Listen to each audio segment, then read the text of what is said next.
What is going down, everyone? It's time for Mojobreak.com, the hype episode number 162. We've got a crazy week going on, not only in the world, but in the hobby. There's 5 new releases. We're going to talk about them today. Clearly Donruss. Is it going to change the game of the NBA cards? We'll talk about that. We're bringing back Guess That Price, but we're doing it as a 3-way. So we want you guys to guess along at home. We're gonna. I can see Dan's eyes beating on me for that. Yeah, we're gonna bring that back. But we're gonna do it. 3 people writing in our card votes, our card guesses, and we're gonna nominate a winner of this round. So we'll have 2 baseball, 2 football, 2 hockey, and 2 baseball, 2 football, 2 basketball, and 1 wild card. So to see who's going to win. So that's going to be at the end of the show. So hang in there. Put your votes and your guesses in the chats. And we're also going to talk about a $16 million day for gold, or 2 days for Goldin Auctions. Some crazy sports card memorabilia items that just went for record prices. So anyways, how you guys feeling? How are you doing, Dan? How's the kombucha today? Oh, it's great. It actually is. It feels like Wednesday now. I get a little. I get to hear the playback? Yeah. Cool.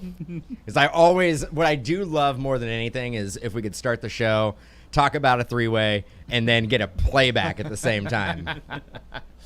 I know you love the sound of your own voice, but that's besides the point. C-Rad, what's going on? How's that iPad treat you, man? I love that thing. I'm jealous. It's great. The Magic Keyboard, it helps me keep track of the Raiders score every Sunday when we're winning, so, keep it rolling. I'll tell you right now, we're not getting any ad revenue from Apple. We should. I know. They absolutely. We've got it right here, there. I think they're looking for a bigger demographic. I think Apple looks for eyeballs, like a lot of eyeballs. Oh, okay. It's past Halloween now. I mean, no, they're all about that money. You should have gone as Tim Apple for Halloween. Or just an iPad. Just an iPad. Yeah. Just a big. At what price could they have you wear an Apple shirt? Like, what price is Tim Apple? The funny thing is I used to own an Apple shirt. Mm-hmm.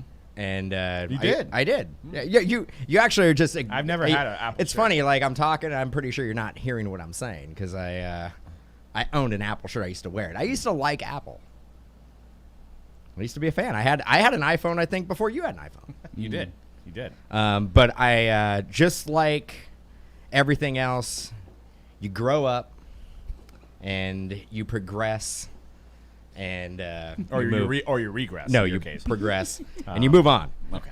But yeah, killer ride, C-Rad. Has that got built-in speakers or what? What do we got there? Anything you'd want. Yeah. It's got everything you want. Yeah. You could charge it from the keyboard itself. See, it's magic. Like I can't even drop this joint right here. Is it? Oh, it's indestructible. You throw it against the wall. It's like 4 times. Made out of rubber. Like if I drop it 4 out of 5 times, it's good. You're all 6 out of 14 times it won't fall off. There's that one time that Well, clearly Dan is in the wrong, but we're going to talk about Clearly Donruss basketball. Drop today, and it's got some hype. And yes, we still are doing the 1920 rookie class. We're actually doing the 1920 rookie class along with the 2021 rookie class. We're in that weird era of the crossover where the 2 rookie classes meet, and there's still new releases coming out for both of them. More so than I was gonna say, more so now than I could ever remember. Because we have Prism Draft. Yes. Don't think it's coming out Friday, but the first off the line came out. First off the line's out on the shelf in the Mojobreak store. Sold out today. C-Rad's breaking it, so we're gonna see what that's all about. But not the regular release, not coming out Friday. Yeah, I don't know what happened. So. It's coming out on got pushed for some reason. 13th of November, I think. Next Friday. Next Friday, then. Okay, so they pushed it back a week. But yeah, we still do, and I'm going to forget some, but we have Immaculate 1920. 1819 still coming out too. Jeez. 1920 Immaculate. We got 1920 Flawless. 1-1. And 1-1. And then the Premium Hoops, right? Premium Hoops. So we got at least 4 1920 to chase Zion, Morant, all that coming out. Is there one I'm forgetting? There probably is. Did you say the Hoops Premium? Yes. You got that? I did. Hoops Premium, Prism Optic. Did you get Immaculate? I did. It's hard. It's hard to count. You got to count them there. But so we got Clearly Donruss, which is the 1920. And I think in a case we pulled 2 autos, right? So we did a case this morning and broke broken up into two breaks. We pulled 2 autos, one being a John Morant, one being a Culver. So it's pretty good autos. So I think 2 autos in a case. In a case. Got it. And I think Dan's auto was to 10, right? The John drop. Morant to 10. Sticker, but still very cool. So many rookies. You're getting like 2 to 3 rookies per pack. Not per box, per pack. So you're getting average on average. It's 4 packs. You're getting an average of 8 to 10 rookie cards per box. You open up a case, you're getting multiples of every rookie. That's good. That's good. So it's the value is definitely there. I'm curious to see what these cards do raw on the secondary market. Yeah, there's some things to consider, and I want to get you guys' opinion of this product because I hear mostly good things on Twitter. A lot of people are going after this stuff. Overseas is going wild for this stuff. From what I've heard from distributors is they're sending a lot of it overseas. They're getting requests for it overseas. But it is clear. So, I mean, it's the rated rookie, the Donruss design, and it's got the clear background. They even have the inserts. They have the My House. They have the stargazing, and those are all with that acetate clear finish. Me as a fan, I do like acetate in some extent. I can't say that I absolutely love this yet, but I could see where the value is. I think one thing to keep in mind here is the grading is going to change the game on these cards because, for one, there's a border on there, so they're not going to all be centered. And for 2, surface scratching is a big deal on the Clearly Donruss. So you got to keep that in mind. You got to really fine-tooth look over that card before you send it in for grading because just the way that they're made, they're going to show scratches very, very easily. So Yep. I'm going to move it over to C-Rad and see what your initial thoughts are and expectations of this Clearly Donruss product. Well, I haven't actually seen the cards in person, only the preview pictures that everybody else has seen. So that I actually was going to ask you guys, like, in your opinion, does the card pop at all, like when you guys are opening it, compared to something like a high tech? Because I'm used to seeing high tech. Like, what is it like compared to that product? It's printed on the same thing as high. It's the same acetate as high tech. So, very similar. It's like high tech with borders. Okay. High tech usually is like a It full just has a background like a full bleed type of no edges, no borders. This one you can definitely tell if it's off centered or not. Generally, the cards seem to be coming out in pretty good condition. The borders you can definitely see if it's off centered. I don't see a lot of surface issues out of the gate. My thing is, if there is a substantial influx of the base rated rookies that get sent to PSA and BGS, is that going to affect the overall grade? Right, they may raise their curve. Yeah, right? they may raise it if they get and there's going to be an influx and they may come in quick. There may be 1,000 of certain rookies in the first month or 2. How right? many? So for example, how many base Zions did you have in your house?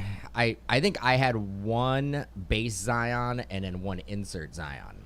Okay, so I had 2 variations, 2 base, and an insert in my half. My thing is, if everybody is packing those up and sending them to BGS or PSA, is that going to affect the scale of the grading? Even if the cards are in great condition, they can't give out all 10s, right?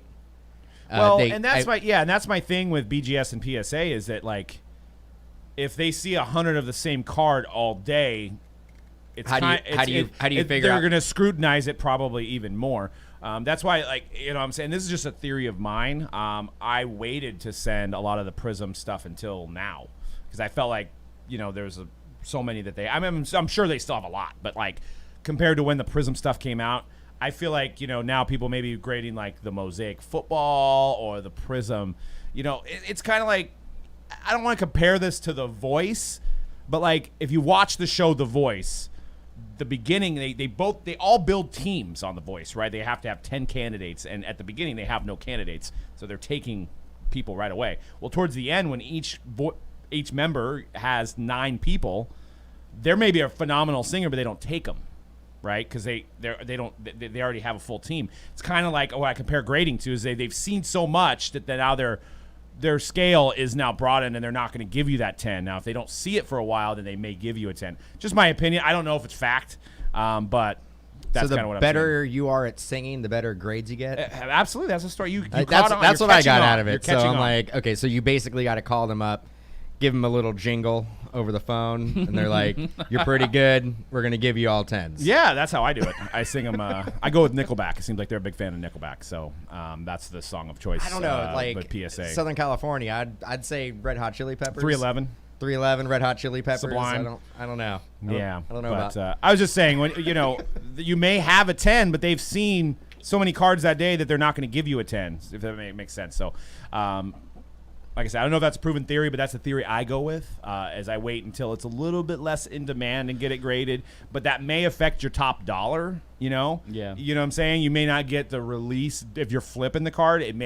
You may not get that top dollar for the week 1 release that you would get if you sold it the week it came out. I think you do have a good point, though. I think it has something to do with if a certain grader is seeing 30 to 40 of the same cards in a day, how are they going to tell the difference really between something that's a 9 or a 10 or an 8? And at what point, like the first couple, maybe the first 10, those are going to get better grades, but then you're like, man, this one actually is a little bit better than one I graded before. Go back and you're like, maybe that other one was a 9. Like, I think it's how do you? It's human nature. Just like, for example, that's why I use this argument about like the Jordans and like, so let's just say somebody sent in 5,086, 87 Fleer cards and there was like 100 Jordans, right? And maybe somehow they got 2 9s and 2 10s. And then you had one Jordan where you like magnified it and you're like, man, this thing's centered. This is going to get a 10. And that same grader gets your Jordan right after he did that PSA order. And he's like, I really don't feel right putting another 10 on the market. I also, and we talked about this before, do they look at the pop report and say, we can't. Right. We like, does that ever come into they say it doesn't, but I'm sure it has to. But it has to, right? Like if I get 10, like you're saying, 10 Jordans come in, 10 86, 87 Jordans come in, and the first 4 are 9s, and then there was a couple 10s. It's like I'm almost due to give like an 8, regardless of what the condition of the card is. I would probably. I would, like not all these cards. Or you're going to scrutinize it further. Yeah, I mean. Yeah, you're going to look for the flaws. Yes, because you're like, I can't give everybody 9s and 10s today. That's a good. I'd love to talk to somebody from PSA. I think you a lot of people you also would. got to figure that. Well, you also got to figure that if there's a guy that does 86, 87 Fleer, there's probably not 10 guys in the building to do 86, 87 Fleer. Right? Well, you figure there's probably a guy that does that. There has to be a handful of guys who that's their specialty. Right. Like I'm the vintage guy. I'm the Prism guy. I'm the Prism guy. Mm-hmm. Yeah. I mean, I'm like the optic guy. I'm like the surface guy. So if you have like any chrome cards, I really look into detail of the surface and stuff like that. So I don't know. Maybe I should quit and go work for PSA, and then I can get some inside information. Intel. Yes. Yeah. I mean, they'll never hire me at PSA. We know where I stay. Like, well, but they may have a picture of me on the wall saying like, do not let this guy in there. May have a restraining order against me. I don't know. They could. BGS, they welcome me with open arms. Maybe you could do like that. Come right in. What's that undercover boss? Maybe you could like get like a long hair and put a mustache on. And you could I had long hair. You could be like Danderson. Yeah, I know you did. No, that's true. I'm growing the mustache out too. Yeah, the Movember. Yeah, why not? So, but what do you think in the grant? Like when all the dust settles, all these releases come out for 1920, right? Yeah. Where does this fall with Prism, with Optic, with Donruss? I mean, where does this fall in line? Is this one that we move to the top, or is this one that's just kind of a novelty? Without actually, it's obviously I got to spend some time seeing this product, what it does, and seeing it myself as well. But I think they chose a good product to do this acetate on because we know that those have been in this in the hobby for a while now. They tried this back in 15, 16 with Clear Vision. Yes. And that was a disaster, complete disaster of a product. And it kind of followed the same configuration almost, it wasn't a lot of hits at all. It was like 1 or 2 autos per case. And then they were trying that thing where it was like the clear acetate, but then they also had cardboard on top of it. You know what I mean? Yeah, So, like, yeah. It was like a double layered It card. was a double yeah. layered card, which was a disaster. Like Upper Deck does it with Synergy. Yes. Yeah, and I didn't really like that design at all. But so I think it's smart of Panini to go. They wanted to obviously bring this clear acetate product back somehow. So it was smart going with the Donruss design, right? Because they probably didn't want to. They probably didn't want another. I'm just guessing here, but I feel like they probably didn't want another Prism Or Optic, for that matter. Right? You know what I mean? So yeah, we'll see. We'll see. Long term, it's hard to say, but Clear Vision in 15-16 was a complete fail. But they choosing a design that people, because I like the Donruss and I like the rated rookies a lot. So we'll see. You know, it's funny, and we'll move on to the next topic, but it's funny that you look at the time we're in, because if this product would have came out in 14-15 and somebody would have came into your shop and said, like, how much is that? And you're like, for one, it'd probably be $80 a box. And for two, it'd be like, how many, do I get an autograph? And you'd be like, well, there's 2 in a case. They'd be like, well, why? And like, well, that's just how they did it. Oh, Yeah. okay, you have something else. Because back then, it was autographs, mem, all that stuff. Now we've completely flipped, and it's like Panini could just put 2 autos in an entire case. Mm-hmm. And, the parallels are what people are going for. So it's just funny how the times evolved in less than like 5 years, really. I don't know if this needs to be a standalone product. I think they should incorporate this into a subset in the original Donruss release. That's a good idea. So like Kind of maybe how they do with contenders with the clears. yeah, I love those. maybe if you basically do one clear or maybe two clears per case, and have it a short printed extra subset, because people love that stuff, and I think it would definitely add value.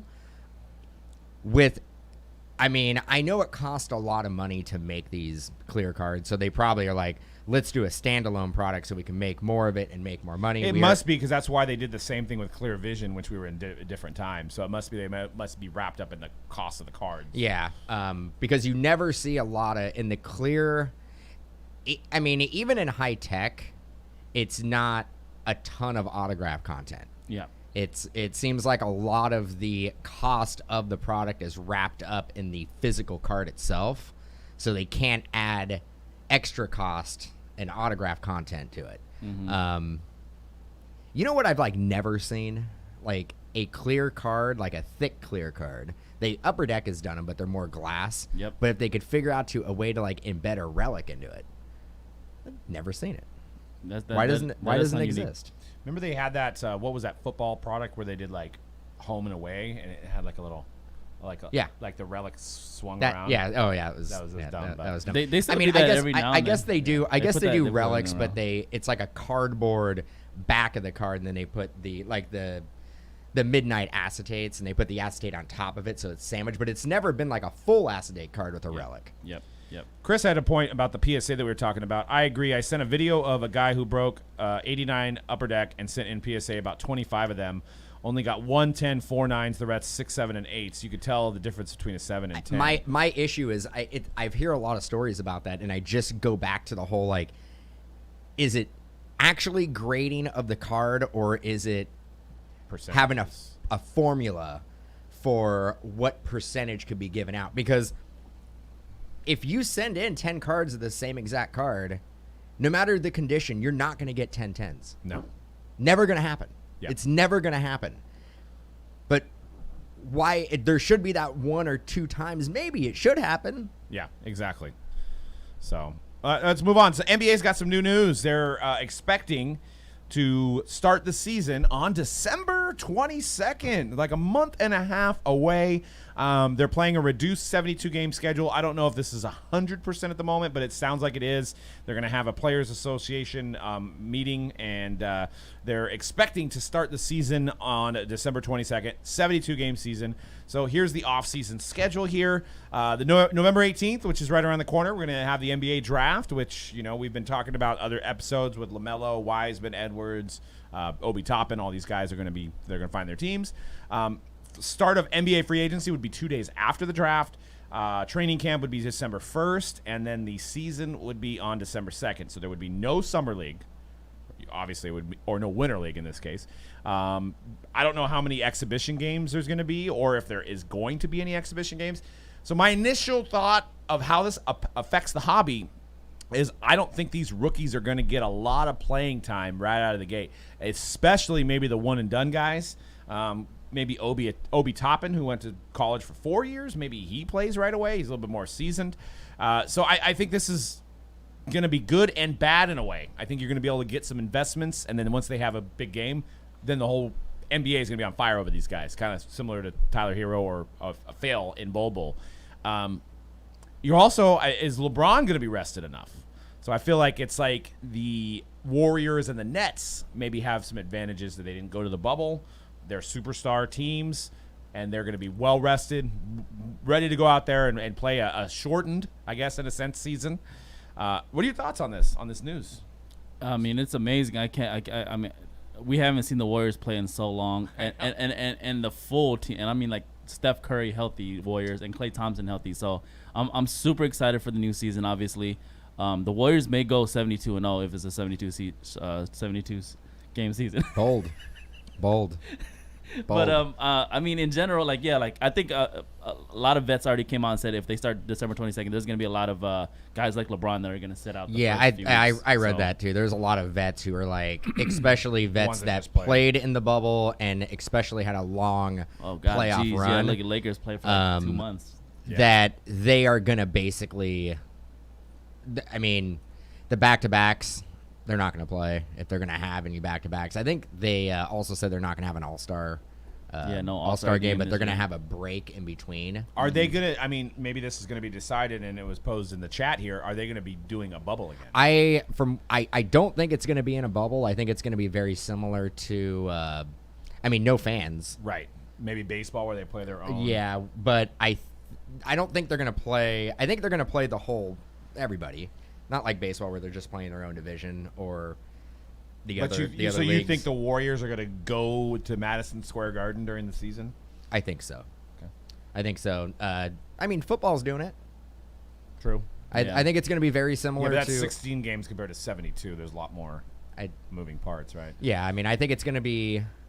I mean, they're not flying like commercial. They're not flying coach. They have their own. They have their own. They have their own transportation and all that stuff. So I think I don't think there's going to be fans, but I think we will see them in their home arenas. Yeah. Yeah, I mean that's pretty phenomenal. I mean, they have to get back on track at some point, right? I mean, if they keep starting the season later, then it's never going to ever get back on track. So, yeah, I feel sorry for the guy. Well, I don't feel sorry for the Lakers who just won the championship, but I feel sorry for the veterans that maybe had to fight their way all the way to the end, like a Jimmy Butler that didn't get the title and now he's got to play in a month and a half. So I mean that does, but at some point, like I said, that's going to have to. I wonder if they're going to allow them to have a little bit more of an expanded roster because of that. So that might be something where they maybe have a couple extra players that can fill in for like LeBron, who maybe doesn't want to play 30 minutes a game for a while. Maybe LeBron only wants to play 10 minutes until he's up to speed and he doesn't want to. Yeah, but that starts playing games at the salary cap. Yeah, it's true. I don't think the Players Association is going to be okay with that unless the salary cap gets expanded. Because that would mean if you have more players, other players are going to have to make less. That's true. So yeah. I don't hear a lot of players taking pay cuts in the NBA. Yeah, and that's a good point that Ron makes in the chat too. Is that Toronto's probably going to have to play somewhere in the U.S. He said Louisville or wherever, because same situation with the Blue Jays where they weren't able to play baseball in Toronto because of the tropical. You can play in Buffalo. Man, who cares about the Raptors, man? Yeah, Raptors who? I mean, jeez. This will be interesting how it plays on card. But what I'm thinking is going to happen, people are kind of down on the season because there's just no Zion hype. There's no Ja hype like that we had in prior years. Oh, that hype is coming back. Get ready, boys. I think it's gonna hit, and then you're too late, right? I think right now, obviously Edwards, LaMelo, Wiseman, Obi Toppin, these guys have a little bit there was a 1-on-1 Lonzo that sold for $4,500, which was more than I expect. Not Lonzo, LaMelo, for $4,500. When was this? I actually it was the Gold Vine or the 1-on-1 Contenders. I actually think that's kind of low. I think that's low. So I thought that was high. And I never say anything's low, and I think that's low. Remember how much your guys' friend Dylan sold the 1-on-1 Luka for? I think it was like $2,000. Yeah, because nobody knew about Luka at the time. Yeah. From Yeah. Contenders Draft. Contenders Draft, yeah. I mean, we didn't even know. I mean, we knew he was kind of like a big hyped player, but Yeah. we didn't know what he was going to be. So that's what I'm saying. He was that, almost a first pick overall. Yeah. yeah. Actually, the Suns probably would like that pick over again. And you may get some hype on Denny, and I'm still learning his name. Avdija, I believe his name is. Yeah, I don't know how to say it either. I just know it's Denny, his first name. Denny, because they're comparing him to a lot like Luka. So depending on the situation where he falls, that's why the draft is going to be hugely important for this hobby. I could actually see the Warriors moving back a little bit in the draft Trying to take him. and trying to take him. Yeah. And I don't think they would have to move back to like maybe the 6th pick or something like that. Like he isn't gonna fall to the 10th or 15th. Unless pick. a lot of those top teams feel like they don't want to miss out on somebody like Luka again. Yeah, but I that could see. conversation's Yeah, I happening. mean, I don't know if the Warriors would take him 2nd overall, but I could see the Warriors moving back a couple picks Yeah. with the mentality that they're gonna take him, because I think he might be a pretty good fit for their team. Yeah. As opposed to, I don't think LaMelo's a good fit. Yeah. Wiseman, I'm thinking as a Warrior. I fan, think Wiseman is. Wiseman would be good. I think Wiseman is like the obvious pick. Like you look at the Warriors team And what they need. and who they can basically plug in and play right away. It's that position. They need an athletic big guy. Yeah. But honestly, like in that offense, I can't see him putting up a lot of points. Yeah, he's not. So he's not going to be a guy where he's going to be touching the ball a lot. Yeah. But he would make the Warriors a better team. Yeah, Yeah. they probably. But yeah. it wouldn't be great for his card prices, because I don't think he's going to be lighting up the stat sheet. Yeah, he's not gonna be like. But here's my idea, and I should in terms of cards, going back to the cards, Mm-hmm. and I think that any of you guys out there can use this idea. I would look for auctions on eBay for contenders draft picks. I would look for the on card guys, because if Panini signed them on card, that means they hold them in high regard. I'm saying don't buy Wiseman, Melo, or Edwards right now, because those guys are already up. But look for the on card guys that are ending an auction, and if you could scoop those up.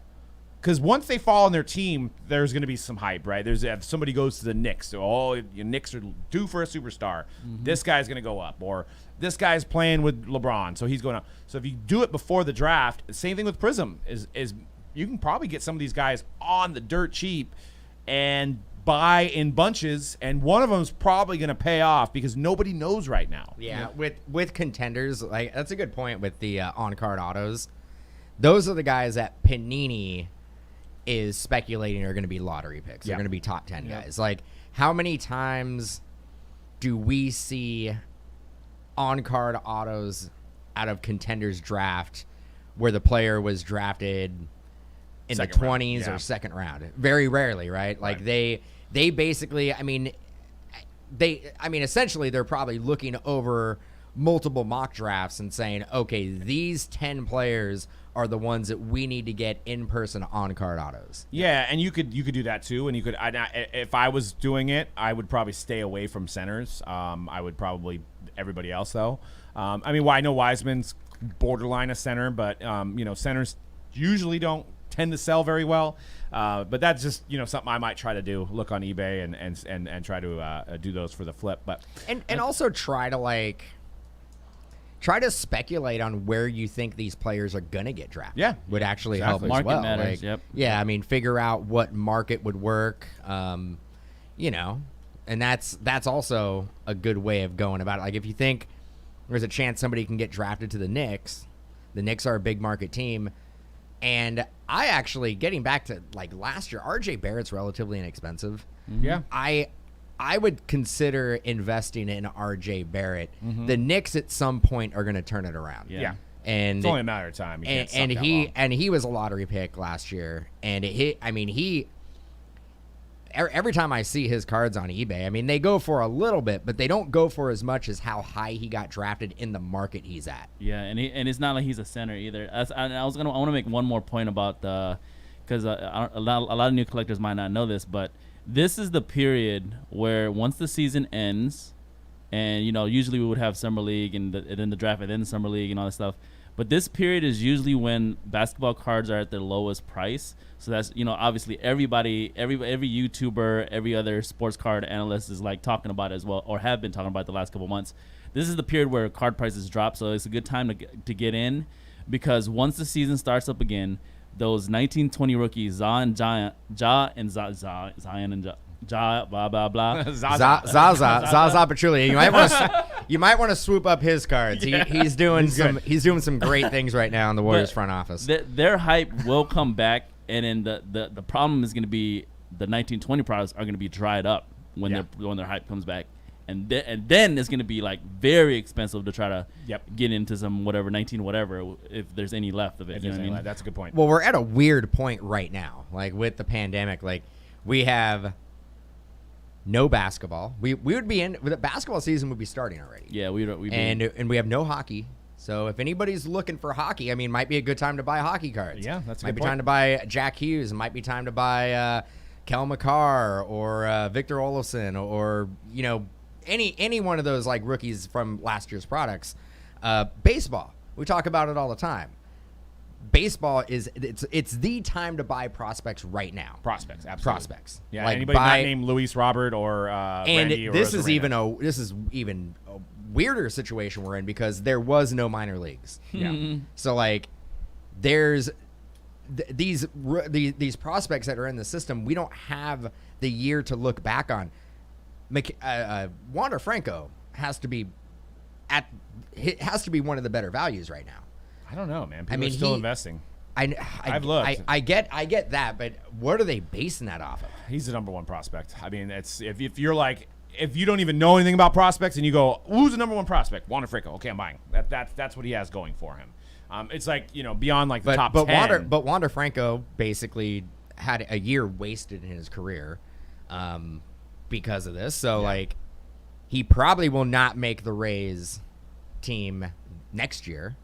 Might be a following year. So where is the speculation coming from? Where's this hype coming from? Number one prospect, and then the Rays made the World Series too, All right, which probably helped. Then go down the Baseball America because list. now they're like we a got couple more. Then go down to 3, 4, 5. Because I was gonna say now we got Randy or Rosarena, and then maybe Wander's in that lineup, and they're just back to back hitting bombs and just killing it. So that's probably the Rays' success definitely helped Wander's cards. But speaking of baseball, perfect segue. National Treasures is here. NT Baseball. We did 2 cases of First Off the Line yesterday. You can find those on our Mojobreak regular channel. Just search National Treasures. And then we did the regular version today. And, I actually think it's much improved. I think they did a lot more with the subsets. The rookie patch auto looks phenomenal in my opinion, which you can see here on the frame there with the Bo Bichette. That's a good design this year. Really good design. They use a lot of nice patches. It's a huge checklist. It's got anywhere you can pull a Babe Ruth all the way to a Wander Franco or a Jason Dominguez, all in the same product. So a lot of variety, a lot to offer for teams and breaks. We're doing randoms, I believe, at $89.99. We've got random numbers at $29.99. We also have Pick Your Team. I'm a fan of this year, and I know the big knock, obviously, what people say is you don't have logos. But, if you look at Ronald Acuna's RPAs, if you look at some of these big-name cuts, you can see that there still is value regardless of the logo. And it's just a fun product to watch. I mean, there's so many one-on-ones and tags and stuff like that. Dan opened some with me this morning. What did you think of National Treasures? I thought it was good. I mean, it is NT. It looks like NT, feels like NT, smells like NT. It's NT. The one thing that they do absolutely 100% need to get rid of, and they need to get rid of it now. I know where you're going. Is the single color relic books with like the tiny little swatch. It's a waste of a book. It devalues books. We're at a point where a book card is essentially like a printing plate. There's nothing there to get excited about, and when you make it like just truly look like nothing, like I pulled a Nolan Ryan today that I was like, this is. It had like this small patch. It was a terror. Everything about it. I'm like, this is a bad idea. Stop doing this. Well, make books great again. Okay. Well, there doesn't need to be a book in every box. That's the thing. Like they've rolled out National Treasures for years, where it's like a book a box, and typically you have 2 auto books and 2 relic books in every case, 4 boxes. there doesn't need to be a book in every box. But you know who does books great in same category? And Topps Triple Threads. Yeah.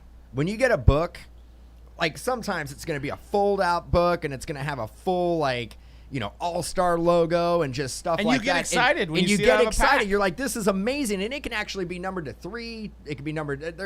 It's so cool. And then you get the NT book, and you're just like, what the hell? Yeah. Like, what are you doing? Yeah. Like, don't put a book in every box unless you make it special. Yeah, I agree. Panini, if you're listening, plus it's got you could save money. That one Nolan Ryan card could be now one card. It costs less to make. You don't have to print it on 2 sides. But I would rather like they have the single color relics in the product though. Just make half the card. Yeah. Make just make. I would be happier with just a regular relic card and don't make it into a book. Yeah, and I personally hate books unless it's like a dual cut auto. I don't like to display that. You can't display it very properly. At this point, I'm gonna be a card snob. If it's a book, it better have some wow factor to it. That better have the most amazing patch I've ever seen. I was gonna ask you guys, what do you think the theory is behind Panini doing those single color books? I think because initially when they came out with the product, they said one. I don't know. When they initially came out with the product, the wow factor was one book a box. So if you were a box buyer, you're like, I'm getting a book. Like, but it's gone on for so many years now that the whole because books when books came out before Panini made baseball products, books were like you'd get. It's like the unicorn. Like if you opened up something that Topps made and there was a book, you were like you knew you had something that was huge. Mm-hmm. You know, either a cut auto or a bat knob book or whatever. It was huge. So they went with that theory of the wow factor because we're gonna put out a $500 box and we better make sure that the contents are worth it. Well, we're gonna put a book in every box, but little do we know we're gonna basically put the same contents that are on a single color relic card into a book. I mean, you want to see people get. I mean, look at some of our triple threads when we could see if there's a book in there. And we've been breaking for 10 years. We still, to this day, get excited that there's a book in there. Ooh, a book. Like, we got a book. This is going to be cool. Have you ever heard me say in National Treasures, we got a book? No. You know, the only time I'll say it is if we got a book and it has 34 relics on it, and it's a 34-team random. And better 30. I guess it'd be a 30-team push random. back the brakes for a half an hour. But then we're like... And I won't be like, we got a book. I'm going to be like, oh, we got a book. Yeah. Oh. You know what's interesting about that, though, is that Panini is great at doing the opposite as well because in their other sports, for example, in Origins, the book is one a case, and those are generally pretty special when you get one. They're usually generally pretty good. They have either nice patches or there's multiple autos on that book. So it's funny that you go to one sport, baseball, where they're putting a book relic in every box, and it's literally nothing at all. You know what I mean? Like it doesn't feel special at all. But in Origins, it's like when you get that case hit book, it feels super special. And don't forget Playbook, which really ruins. I just want to. I want to be a part of the product design team for the National Treasures books. Like, I want to know how that went down. This is like, okay, this is what we're gonna do for the base cards. What we're gonna do for the RPAs. This is going to be the bat knob. This is going to be this. And then we got the book design. What do you guys think? And everybody in the room is like, yeah. I'd be like, no.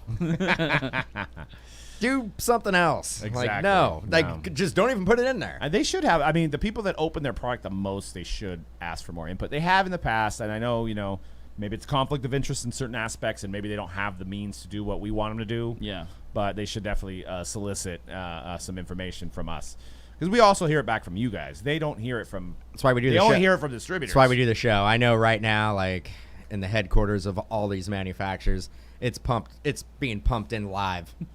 They got everybody around the TVs right now. Just and that's going why that's why we're not number 2. We're number 1. Thanks for the shout out on Instagram. Look at that. But anyways, we're gonna move on to Goldin number Auctions. Goldin Auctions. They are Scrooge McDuck from DuckTales swimming in the money. $16 million in 2 days on their website for high dollar sports memorabilia and cards. Not a bad weekend. So a Roger Federer racket sold for $55,000, Rafael Federer, and the highest low grade T206 Honus Wagner sold for $1.2 1.4 million, and we've got that in the next slide. You can take a look here. That's Nadal, right? It's PSA. Roger Federer right there. Oh, it's Against Rafael. Against That's Rafael why. So Nadal. yeah, Rafael Nadal I does thought add for to sure it. But you said Roger Nadal. Roger I Nadal. combined the two. But back to the Honus Wagner here. So somebody paid $1.4 million for this Wagner that graded a 1. So it's a record-setting auction for the grade level. I don't think there's ever a 10. I think the Diamondbacks owners is an 8, I believe. I was gonna. Can you? Wow. Can you get? So yeah, could you He has an imagine? 8. I believe he. Can you? I believe Can he you has an get? 8. Can you get one that's actually lower than a 1? I don't. 0.5. Can you get a 0.5? Is it just missing half the card? I mean, it looks like that one was It does. torn. Honestly, but it doesn't. It doesn't look that bad.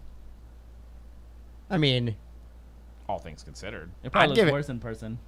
I'm trying to find because we did. I did take a picture of the Wagner. I got the picture somewhere. I was gonna see what the grade was. Holy crap! I can't imagine having a PSA. I believe it was 8, but there's rumors of that one being trimmed. You can. I'll pull it up. I can. I actually can look in Arizona on my pictures because my iPhone is awesome, so I can actually look at my areas of where I was at. Mine's 2018. When was it? When did we go out there? 2019. That was last year. I'm gonna or beat earlier you. this year I'm or gonna last year. beat you. Nope, you did not. It is a 8. Yeah, but it actually has on the slab McNall, Gretzky, Wagner, and it was an 8. Yeah, and that's the Wow. one that Gretzky.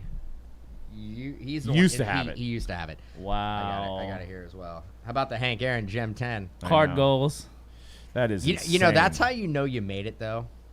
If the slab itself just says the D-backs collection. Yeah, exactly. Yeah, his Like, cards. I don't think I'm ever gonna have the Dan collection on a slab. Definitely, the Mojo collection. it definitely wouldn't be a PSA slab.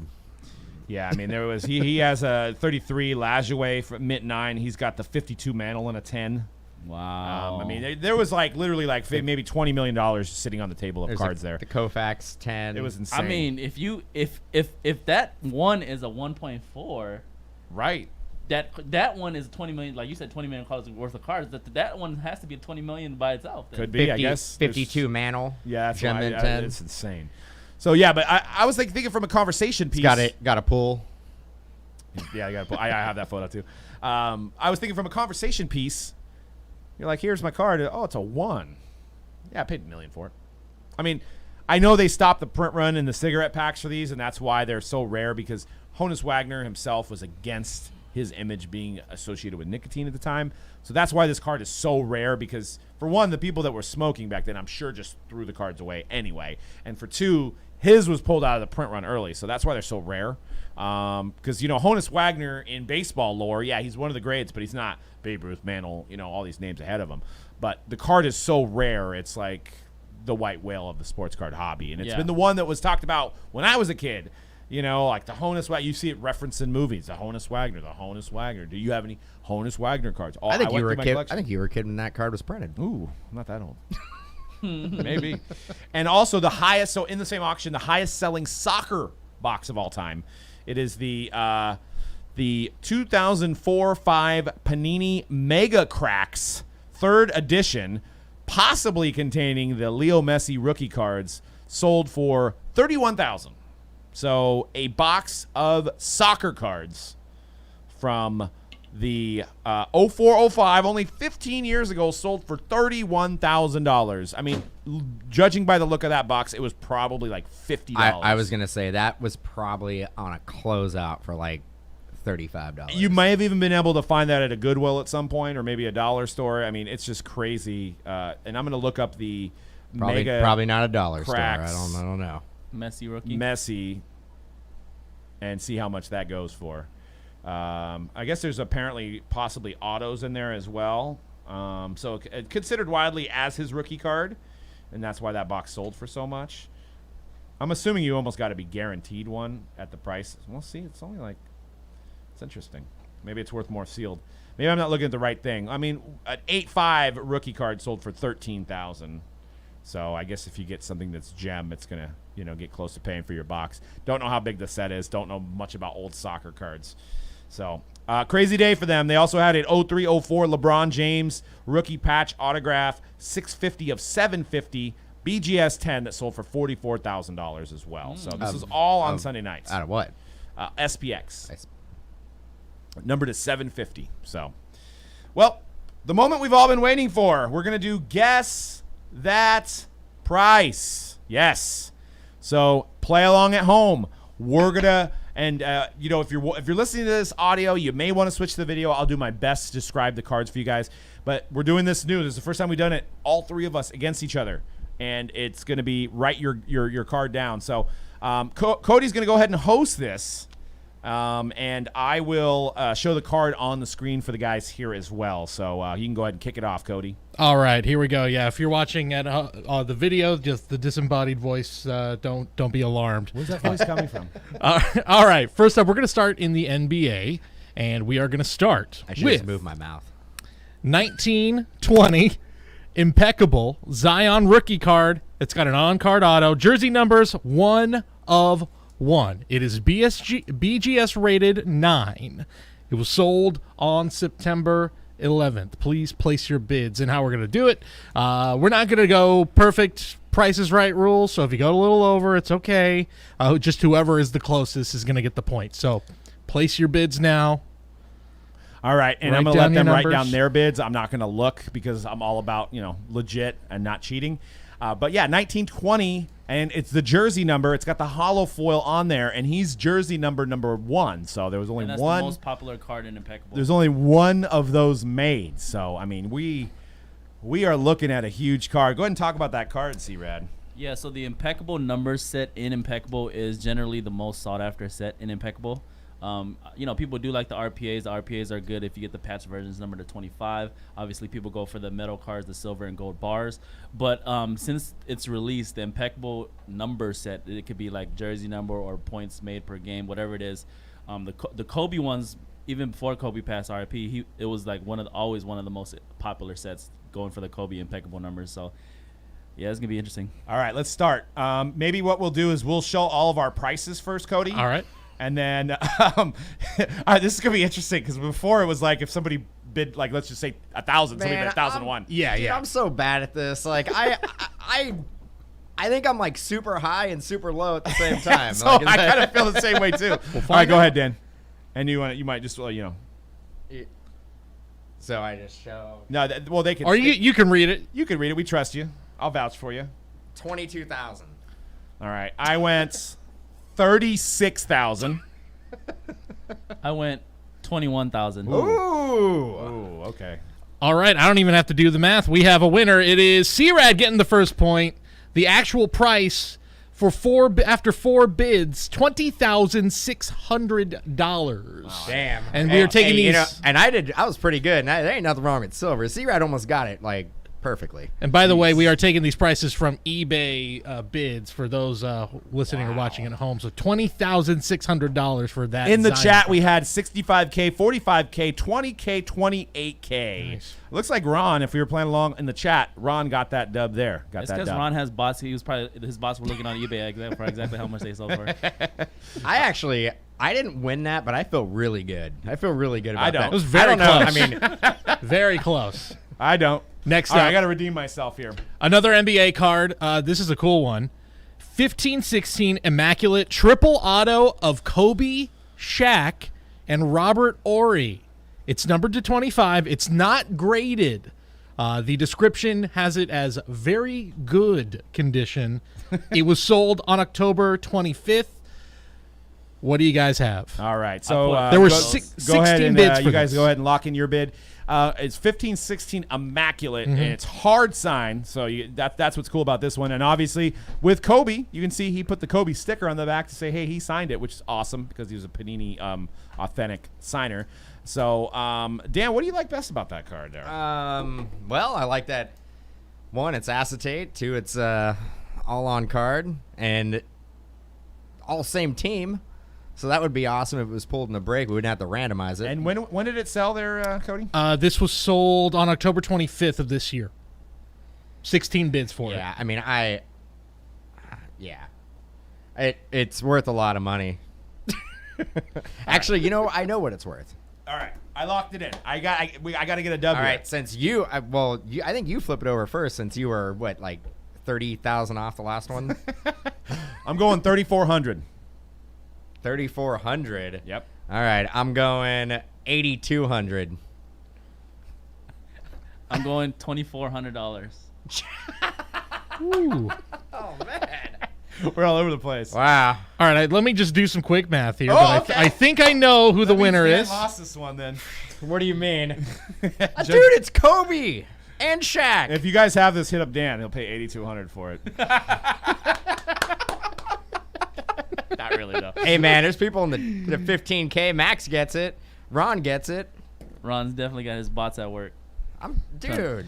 All right, there you go. After some quick math, the winner is $5,100 is what it went for. So, Doug, you are the winner of that round. I wasn't that far You were off by 1,700. Dan was off by 3,100, and Conrad off by 2,700. Oh, man. I could have bought two of them. Right?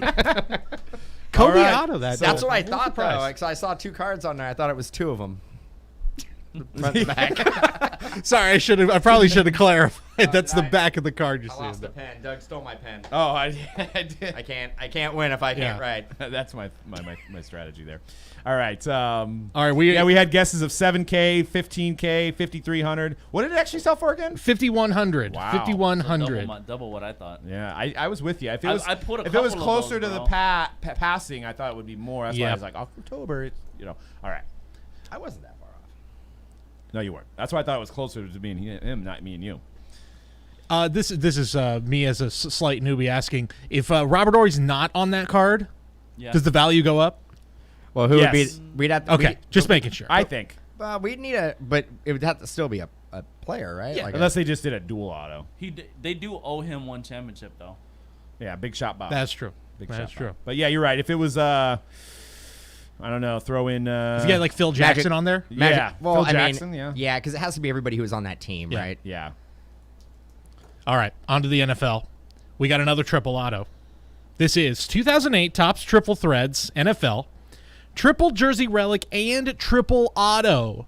You see the MVP there. You got Tom Brady, Peyton Manning, LaDainian Tomlinson. It's 3 of 3.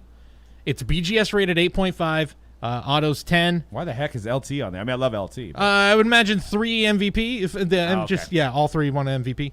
So there you go. Sold August 21st. Place your bids. Yeah, and go ahead and write it down, guys. Yeah, I mean, at least they're all in black pen, which is good. A lot of times you don't see that in triples. Those are stickers to note. 2018 Triple Threads, Triple Gold. What is that number to? Number to 3. Number to 3. Okay, so yeah, I mean that's a pretty cool card. Yeah, I mean, what does the only if it was another quarterback, and I know again it's all MVPs, but if it was another quarterback like of that era, maybe Rodgers, Aaron Rodgers, Breeze. it would probably make it even worth more, right? But, I would think so. and it is 3 sticker autos, so those are not on card. All right, so I think we're gonna go with C-Rad first. All I right. got $3,500. I got 3,100. I have 1850. 1,850. All right. Another one where I don't even have to do the math. 40 bids for this card. It went for $1,009.99. Doug. Hey, man, y'all sleeping It's like on the- LaDainian, bro. Yeah. The opposite of she'll bid. Like what happened there? I just took the ideology that a Tom Brady by itself would probably be what you guys picked, but because there's more guys in the card that Tom Brady collectors don't want it as much, and add an LT. So that was my philosophy. Yeah. But Yeah. you said just over 1,000. $1,009.99. By the I'll way, buy this it now was for sold that. August I'll buy 21st. that If for someone's 1,000, asking in the bro. chat. Yeah, no kidding. I'd apparently buy it for 3,100. You do. We may start getting some emails. Be like, hey, by the way, I bought that card. I got this card for you. All right. So right now, Doug is up 2. C-Rad with 1, and Dan still looking. I for the need first to point. get my S together. Still over looking to here. get But we on get the board. 2. It's 3,600, 3,500, 9,500, 4,200, 10K. Damn, 10K. Ron, eh? 10K. Yeah. Ron was doing well with basketball. Stick to basketball, Ron. Yeah, Ron doesn't know. He's talking out of his mind with 10K. I still think 1,009 for that is a steal, but that's yeah, just me. I agree. Yeah, I think so too. All right, on to the next one. A modern card for the NFL. We're looking at a 2020 Spectra Tua and Burrow dual auto. baby. It's a 1-of-1 gold vinyl. It's ungraded, but the description is like new. Basically pulled right out of the pack and put right into a case. When was it? I like that. This When was was it sold sold? October 25th. October 25th. So last week. This one was sold. By the way, Bomber Breaks, go ahead and send some PayPal. Yeah, I was gonna go. It was a pretty sweet little advertisement right there. If you want to, Gonna say. friends and family Yeah, probably that's works. cool. Yeah, exactly. Or I can get a break or something. Maybe some allocation. I don't know. But anyways, yeah. So Joey B, Tua the Ram Slayer. They are sticker autos. Sticker autos. Sticker autos. Those are shields off of a glove, I believe, as well. You guys already wrote them down? Not yet. I'm thinking. Okay. I got mine down. I'm trying. You're visualizing it. I gotta get my stuff together here. I'm falling behind. I need to win this one. All right. So you're So you're I'm putting a lot of thought I'm into thinking it. about it. Yeah. Spectra, gold vinyl, And super dual fractor, shield as well, too. dual Should've shield, mentioned. dual auto. Tua actually made it on 99% of the card there, or on the sticker. I mean, Joey B. Man, that's a tough one. Joey B by himself would probably outsell this card, I would say. Dan's got you got locked in. Dan's got it locked in. All right. I'm locked in. Locked in. I mean, All right. I don't know. Like I think the fact that when this was sold, it was the uncertainty of Tua. He was already named the starter, and Joe Burrow has been on fire, not in wins, but he's been in fire when it comes to like just yardage. So filling up the stat sheet. All right, so I think I got the bronze last one, so I go first on this one. 4,100. That's good, guys. I got 35 again. I'm going to go 35 again. And I went 3,500. 39.50. So this is gonna be a close one, I think. All right. Our winner, nobody was very close. Actually, though, someone in the chat got it. Zion Chaser got it perfectly. $7,000 this went for. There you go, Dan. After 68 bids, so that is a point for Dan. You know, I wanted to be in the ballpark with you guys. I don't want you guys to feel bad. So I knew it was $7,000, but I just went 4,100. So being I mean, nice. I don't want you guys to be embarrassed. I'm not trying to embarrass you guys. So- Man, people got some. Not trying to run up the score. and not trying to run up the score. You know, a victory is a victory. I'm not. Would you rather buy that or 7 Tyler Hero silver PSA dens? I don't know. Probably seven Tyler Heroes. I don't know. I don't know. I mean, that's you gotta think about when that card was put on eBay, though. Yeah. No. I mean, if they're the best in the league, I mean that's gonna be one of the best cards ever, I guess. Yeah. There's gonna be a lot of dual autos of them. All right. Leaving for football on to baseball. By the way, we're sitting at Doug with 2, Dan with 1, and C-Rad with it's getting- 1. it's- We're going to baseball, and we're going to go local, starting with the Giants. Buster Oh, God. Posey. I'm outmatched for this, bro. I don't know anything about Giants cards. I don't know, man. That card, you'd be surprised how low that card sells. I know. Buster Thanks for the hint. Posey. 2008 Bowman Chrome. It's his first Bowman. Buster Posey. Orange refractor on card auto. It's numbered to 25. You can see there PSA Gem Mint 10 and the 10 auto. This sold on September 17th. Well, if Mike Trout orange sells for like $500,000, then Buster Posey must be like 200,000. I was gonna say 250. Got more Using, rings. using the strategy here to try to increase the bets or the bids or lower. I don't know. You know, this is one that I wish I had in my collection. I actually have a bunch of these Buster Posey cards. My lowest is a blue at 150 that I paid a lot for. This is PSA 10, and his stuff has actually the pandemic did cause it to go up a little bit. Okay, now he's trying to confuse you, C-Rad. He's trying to No, I got it. confuse you. I got it. All right, let's hear him.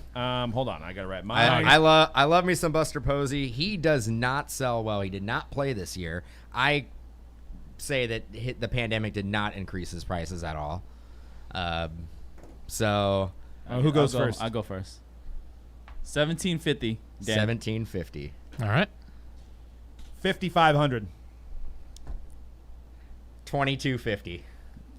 Wow. I thought you guys would be a lot closer than that, like in terms of each other. Orange is rare. That's It's why. numbered to 25. Well, that's why it's rare. Someone was off by just $300. And that, after 59 bids, $5,200. I is know what my this went cards, for. baby. This is I going know to my Doug. Buster cards. Exactly. Like, dude, we don't have Dude, no chance to pick up. I'm a Buster fan, but like that was shilled. It's I mean his card.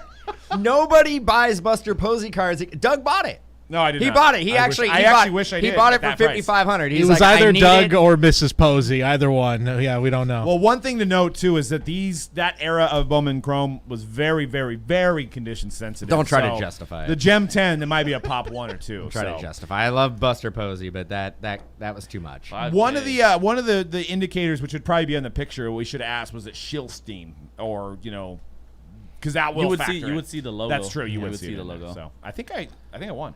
Yeah, you won. Yep. Yeah, that's well. We got three could left, we right? have 2 left. Oh, okay, well, it could be a tie. So there is Okay. still a chance for a tie. There's Outside still a chance chance. for a tie. And I think, frankly, if we're doing Price is Right rules, if you get the number exactly right, are we going to say, maybe I should have said this at the beginning, does it count for double? Yes. Okay.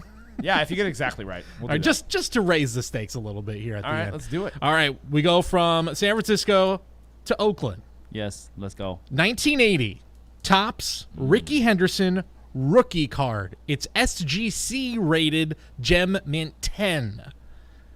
This one sold on September 29th.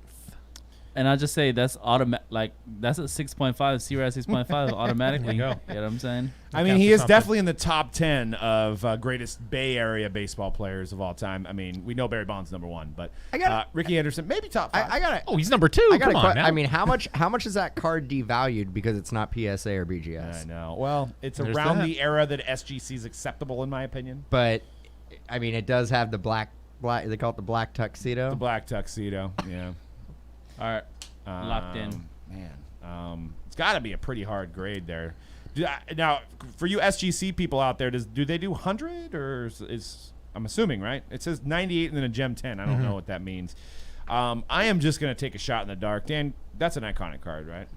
Why are you asking me if that's iconic? Because I have to pause so I can write down mine. So I got one. I got a raw one. Actually, I think I have 2 raw ones. One of them I've had since I was a kid. It's like 90-10 centering, and it's got it's Bruh.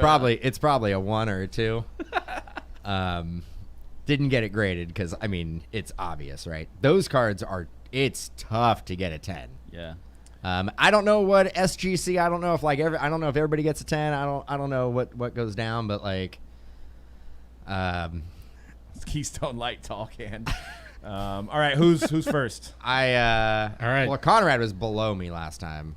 I'll go 1250. Dan. How much? $1,250. $1,250. I pass. Doug? 19. Okay, go. 19,500. All right. Oh man. 4,500. This is an incredible discrepancy. But guess what? The guy who went out on a limb, Dan, is the winner. Oh man. This sold after 52 bids for $28,666. And I'll tell everybody there is one thing I know. SGC grading and Ricky Henderson rookie cards. Oh my. And that I just showed I know absolutely nothing about baseball cards Did other anybody get than close to that? other than it was a C-Rad 6.5. Dan got the closest at No, I mean in the 19,500. chat. Anybody even Oh. get, I don't even Don't think ever people ask think me so. to value your baseball cards, guys. Don't ever. I'm gonna obviously If you're in the undervalue it. area and you got SGC and Ricky Henderson cards, you bring them down. I'll be your price guide. All right, so Dan has an outside chance, right? That's Yes, right. he If does. you can get this next number exactly I'm on right, if fire Dan now. can get that right. Well, no, he has 2. I have 3, right? That's right. So Dan has to get this one exactly right. I don't know what we're going to do To for win, a tiebreaker. but- I didn't Yeah, even it's think about true. it. We'll figure something out for a tiebreaker. Maybe just do rock, some paper, scissors, Rochambeau. yeah. So I got to get it exactly right. Yeah, maybe Like- we'll do a recount. I don't know. Like on the button, huh? So No here, pressure. well, to win outright, you got to get it exactly right, or well, let's just play and see what happens. Our wild card, Pokemon. It is 1999. Oh, you guys are screwed. Pokemon Jungle Booster Box First Edition. There's 36 packs in here. Just to give you a little more background, this is the second set of Pokemon cards ever released. The hits include a Hollow Snorlax, Wigglytuff, Clefable, Wigglytuff? and Kangaskhan. This sold on October 27th. I'm just going to tell you right now. For how much? Yeah, that I'm not telling you. It sold on October 27th. There were 125 bids put in for this. What? And 100 of them were Logan Paul. So Yeah, exactly. So not as sought after as the other first edition, but there'd be maybe the second. It would be like the second most sought after. Yes, absolutely. when did it? This sold on October 27th, so last week. all right, I'll just go first since I'm last place and everything. Dan's got to write it still, I think. So shield, super rare. Dang, Ziggy said 1.2. We got 102 in the chat. Oh, I shouldn't be saying anything. He's writing down his bet still. 200K, 245K. I was We got I was already big writing it numbers. down. Ready? We got big numbers in the chat. All right, C-Rad, go ahead. $75K, $75,000. 75K, okay. Yep. Yes, 36 packs. 105,000. 125,000. 125K. All 105 right. Well, I can tell you, what is it? I said Dan's got 105 and C-Rad has 75. Okay. And Doug, you had 125, correct? Yep. We have an outright winner. It is Doug, who was the closest. No one was even sniffing it, though, except I think Ziggy in the chat had it almost exactly right. $1.2 million is what this went for. No, it didn't. No. I'm telling you, this is what I saw. Didn't do it. 1.2. $1,203,400. No. Why would the other one sell for 200,000? I have no idea. But It doesn't make why? any sense. But But that's what I why? saw on eBay, and that's One point. Did you say 1.2 That- million? I saw That was a 1.2. shielded. 1.2. Yeah. 1.2 million And that's why the wild card is fun. 'Cause Dollars? You just don't know. dollars. I'll double check. Dollars. Dollars. Jeez. Again, it's eBay, so things could get weird, and it may I not need end it. up I being need that. to see. But I need to see the PayPal transaction. Yeah, I need to see Logan Paul's account. But that is that's that, crazy. but that actually, I mean, if it did sell for 1.2 and somebody actually paid for that, that is the Logan Paul effect. I'll tell you this much because I've been watching a lot of Pokemon coverage lately because like all of us we've seen it grow. The second set is nowhere near as popular as the first set. Matter of fact, I don't know. like, They got a Wigglytuff. I mean, I've been looking for one for a while. so you know like you guys said, I need to see that PayPal receipt, bro, because don't forget the 1.2 million. Snorlax too. I think that's what my wife says. Like I'm not downplaying it because it's rare. It's definitely absolutely rare. But in terms of like what you can like what people are chasing, you know what I mean? Like that first set is so iconic that it's always gonna be number one compared to the second set. Now the second set I know is as rare as the first one because you know they didn't come out that far apart from each other. But this one does say on the box first edition limited printing. So maybe that has an effect. Yeah. Well, I think the first editions are always say just like limited printing because they're not going to make as many first editions as they Yeah. are like the general release. Well, obviously it wasn't. It's not Pokey Dan, because Pokey Dan was. Dang, Doug, Was- Doug crushed us today, bro. Doug, I mean, especially it's me. funny to say, but I was off by a milli. I'd buy the Hone. Oh, I was off by a milli too. I mean, we were all off by more than a milli. So, but well, that's all we got for the show. I mean, we got about 7 minutes before we got to get into some breaks. So that was fun. We'll try to do this a little bit more often now that we can do the three-way. I think the three-way format makes it awesome. Yeah. So, yeah. Jeez. But because this way you don't have to play the game where it's like I bet 1,500, I bet 1,501, which I think was kind of lame. It's better to have all three people writing down their votes. Maybe Yeah. we'll even get iPads or something. That, like, that was you know, a part of the or strategy. Samsung. I'll get a Samsung Well, we can tablet. get our Apple pens and Yeah, you know, write that on I actually need to go get an Apple Pen. But All right, guys. Well, that's all we got for today's show. Check us out at Mojobreak_com on Twitter, as well as our Mojobreak Media channel. We're giving away some free stuff on our Mojobreak Media channel. Giving away a $1.2 million limited edition Pokemon box. We are not. Maybe on the second Tuesday of next week. But we are giving away a Mosaic football pack on Twitter. So under the Mojobreak M account. So at Mojobreak M, giving away a Spectra Football hobby pack. So get in on that. You got to make your pick for MVP of the NFL football season this year. We'll be doing more stuff like that. But we got more breaks. All of our breaks are scheduled. All of our breaks are guaranteed to fill. We're breaking live 7 days a week over at Mojobreak.com. If you're on our site, you want to figure out how to break. Our schedule's on the right side of our site. If you're on PC, if you're on a mobile phone, it's down at the bottom. Everything is scheduled out so you can find out when you want to break either Clearly Donruss, National Treasures. We got Prism Football up for pre-sale. So that's it for episode 162, and we'll see you guys next week on The Hype. Peace.